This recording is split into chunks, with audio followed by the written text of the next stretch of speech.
Te pa so se začele skrbi. Katastrofa.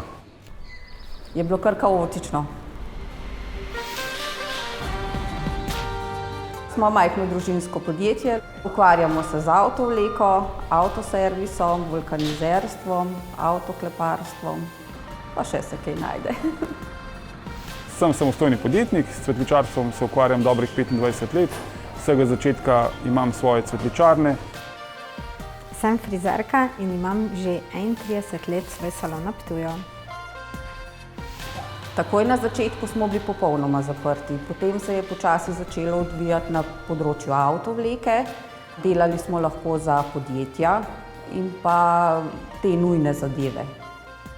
Začeli smo razmišljati, kaj narediti, kako ljudem, ki so naše stranke, omogočiti, da te naše kreacije poklonijo svojim najbližjim.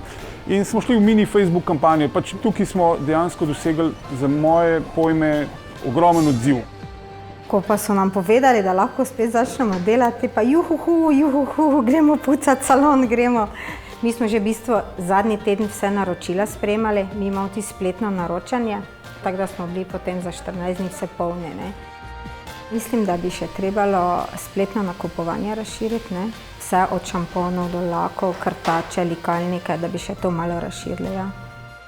Absolutno razmišljamo, da bi to stvar nadaljevali, se pa je treba tega projekta lotiti kar precej tako načrtno, dejansko ne moreš tako z danes na jutri, ampak mora biti stvari dobro zasnovane, strateško usmerjene in potem seveda razmišljamo o tem, da se te zadeve tudi speljejo.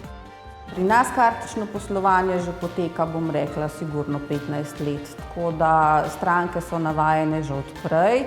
Moram pa povedati, da kakšna stranka, ki prej ni bila navajena plačevati s kartico, se zdaj kar poslužuje tega. Tega je vedno več. Lahko bi rekel, da večji promet dosežeš, če tudi kartice sprejemaš. Ker ogromno ljudi opravi nakup, ki ga mogoče prej ni načrtoval, se pravi pa nima gotovine pri sebi in plača enostavno s kartico. V našem podjetju prvo, kar si želim, je zdravje. Drugo, kar je, mi je bila ena želja izpolnjena. V glavnem dobimo naslednike. Zelo mi je veselje, da jih hči in sin bosta peljala to podjetje naprej, da imamo naslednike. Jaz si želim, da bi cvetje ostal del življenja ljudi. Se pravi, s cvetjem ljudi osrečujemo, s cvetjem ljudi tolažimo, s cvetjem se ljudem približamo. Slabim namenom nihče cvetja ne prinese nikomur. Obrt imam že 31 let, tako da res, če ne bi to z veseljem delala, me več verjetno ne bi bilo.